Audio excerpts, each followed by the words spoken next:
Hola, soy Miguel Ángel Muñoz, de La Reveladora. Hoy voy a mostraros un método rápido y eficaz para conseguir el popular efecto vintage. Vamos a trabajar con Lightroom, pero las mismas herramientas que voy a utilizar en Lightroom las encontraréis en Adobe Camera Raw, de manera que podéis utilizar cualquiera de los dos programas. Espero que os guste.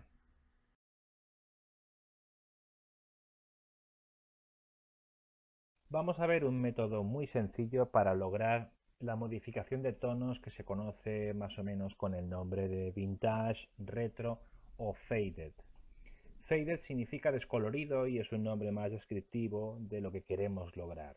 Es una fotografía vintage, una fotografía por la que ha pasado el tiempo.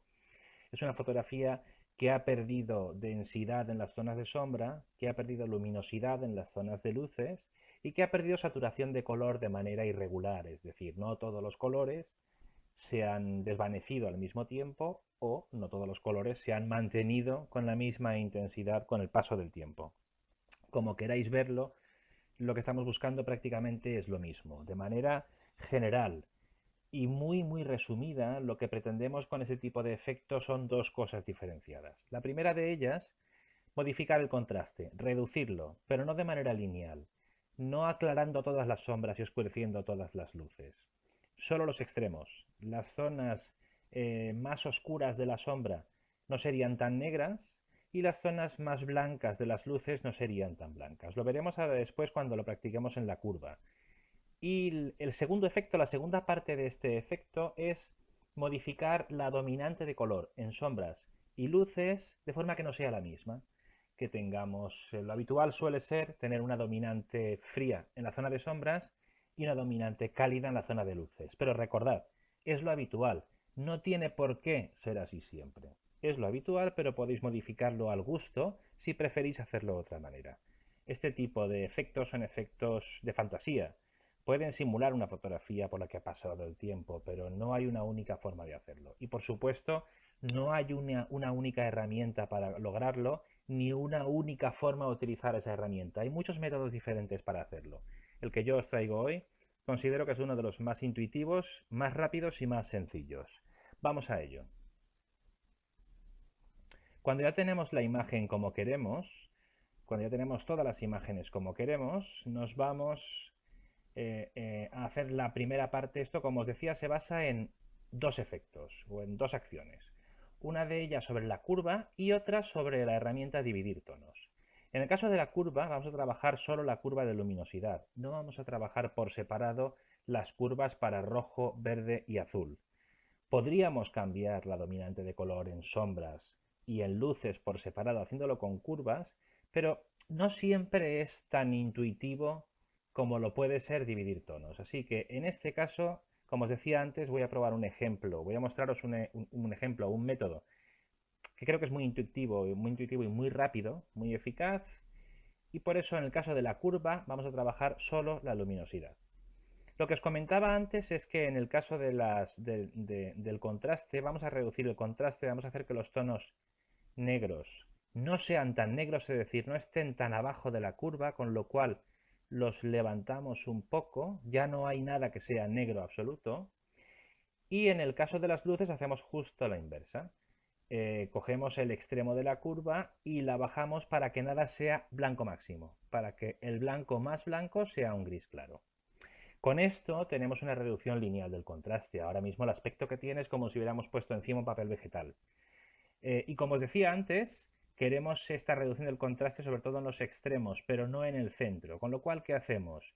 Por la parte media más o menos entre el negro máximo y el gris medio, cogemos las sombras y las volvemos a bajar, recuperando una posición cercana a la que tenían en principio. Y en el caso de las luces hacemos lo mismo. En la zona intermedia entre grises medios y blancos cogemos las luces y las subimos. ¿Veis lo que tenemos ahora? La pérdida del contraste no es visualmente tan intensa, aunque el negro máximo sigue siendo un gris oscuro pero gris y el blanco máximo sigue siendo un gris claro pero gris.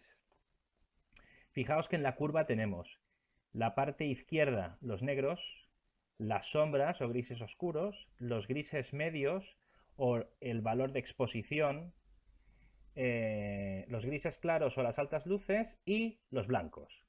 Negros, sombras, exposición, altas luces y blancos. Efectivamente, es lo mismo que tenemos aquí cuando estamos modificando la exposición de la imagen y lo mismo que tenemos en el histograma cuando trabajamos con los 5 bloques: negros, sombras, exposición, altas luces y blancos. Son dos herramientas diferentes que acaban modificando valores similares en la imagen.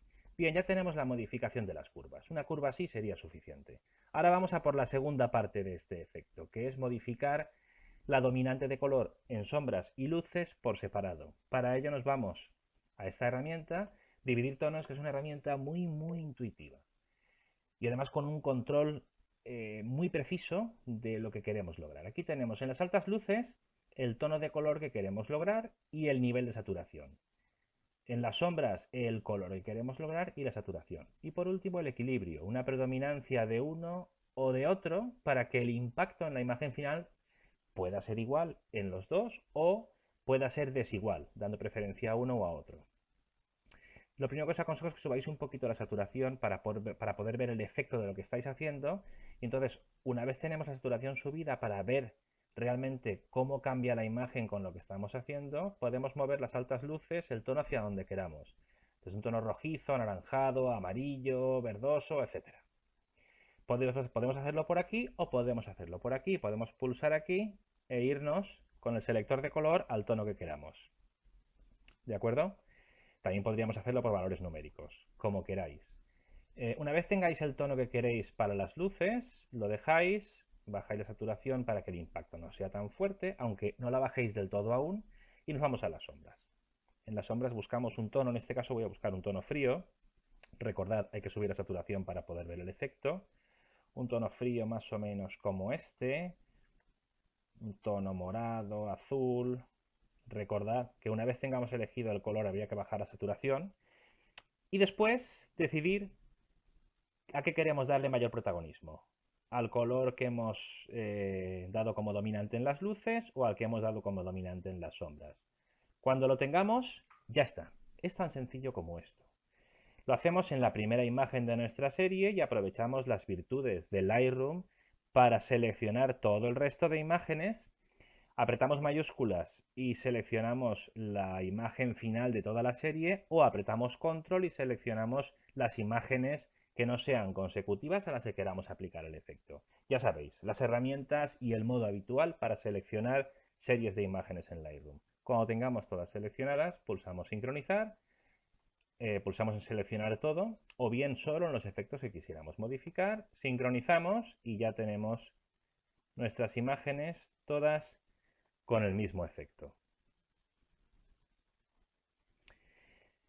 ¿Qué diferencia hay entre hacerlo aquí y hacerlo con Adobe Camera Raw? Con Adobe Camera Raw estas herramientas son exactamente iguales. La curva de tonos, la curva del ACR Adobe Camera Raw y dividir tonos son las mismas. La diferencia está en que Lightroom, además de ser un programa para revelar archivos RAW o para convertir archivos RAW con una flexibilidad total, a ese respecto son iguales, Adobe Camera Raw y Lightroom, de hecho su motor de trabajo es el mismo, pero la capacidad que tiene el Lightroom de trabajar, de ser un gestor de archivos muy potente, le permite que esto lo podamos hacer seleccionando y pulsando en sincronizar con una cantidad enorme de imágenes, porque no necesitamos tenerlas abiertas, solo necesitamos tenerlas en este catálogo. En el caso de Adobe Camera Raw necesitaríamos tener las imágenes abiertas. Podríamos sincronizar, la función de sincronizar existe y se utiliza prácticamente igual que aquí, pero al ser sobre imágenes abiertas tenemos un límite más reducido de imágenes en las que aplicar el efecto. Pero en cualquier caso, en Lightroom y en Photoshop con Adobe Camera Raw, las herramientas a utilizar son las mismas y el método para utilizarlas exactamente el mismo. Y bien, esto es todo. Espero que os haya gustado, que os resulte útil con vuestras imágenes y como siempre en la reveladora os agradeceremos que os suscribáis a nuestro canal si no estáis suscritas o suscritos aún y que lo compartáis con vuestros contactos. Sobre todo, lo más importante, como siempre, muchas gracias por estar ahí. Hasta pronto.